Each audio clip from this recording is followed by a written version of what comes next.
Hi friends, ఈరోజు నా పుట్టినరోజు. అందుకే పొద్దున్నే గుడికి వెళ్ళి వచ్చాను. అలాగే ఇవాళ మా అమ్మాయి ఏదో గిఫ్ట్లు తయారు చేసిందంట.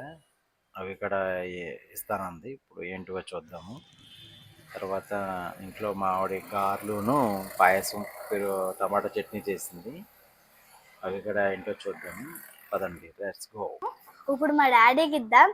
పొద్దున్నుంచి విషెస్ కూడా చెప్పలేదు. ఇప్పుడు మా డాడీ ఎలా ఫీల్ అవుతాడో చూద్దాం. Happy birthday daddy. Oh thank you అమ్మా.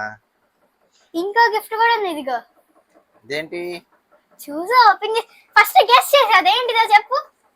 మా పాప ఈరోజు నా గిఫ్ట్ కోసం తన స్వహస్తాలతో రాసి డిజైన్ చేసి ఇచ్చింది. ఎలా ఉంది ఫ్రెండ్స్?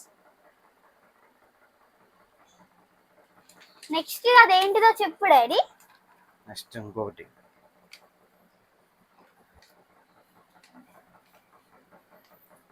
మా అమ్మాయి నా కోసం డబ్బులు దాచి గిఫ్ట్ కొనుక్కోమని డబ్బులు ఇచ్చింది. 510.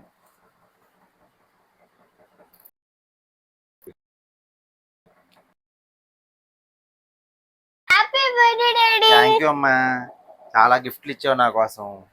థ్యాంక్ యూ అమ్మా. You are welcome daddy. చూసారా ఫ్రెండ్స్, మా అమ్మాయి నా కోసం ఎన్ని గిఫ్ట్లు రెడీ చేసిందో. నాకు ఎప్పుడు నేను బర్త్డే చేసుకోలేదు. ఈరోజు మా అమ్మాయి కోసం మా అమ్మాయి గిఫ్ట్లు తయారు చేస్తానంటే ఇలా కొత్త బట్టలు తీసుకుని రెడీ అయ్యాను. నా కోసం కష్టపడి నేను ఆఫీస్లో ఉంటే ఇంటికాడ ఉండి మొత్తం అంతా డ్రాయింగ్ కానీ అవన్నీ చేసి రెడీ చేసింది. చూసారుగా గిఫ్ట్స్ అన్నీ ఎలా వచ్చినాయో. Thank you friends. చూసారు కదా ఫ్రెండ్స్, మా పాప ఇచ్చిన గిఫ్ట్స్ని తనే చేతులతో తనే డ్రాయింగ్ చేసి నీట్గా అన్నీ రాసి నాకు బర్త్డే విషెస్ చెప్తూ ఇచ్చింది. చాలా బాగుంది.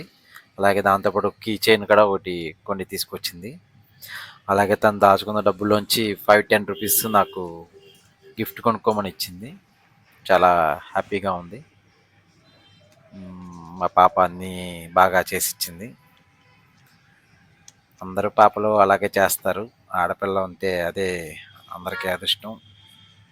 అలాగే మా వైఫ్ కూడా ఈరోజు నాకు గారెలు, పరమాన్నం, టమాటా చట్నీ చేసింది. చాలా బాగున్నాయి. చూసారా ఫ్రెండ్స్? Thank you friends.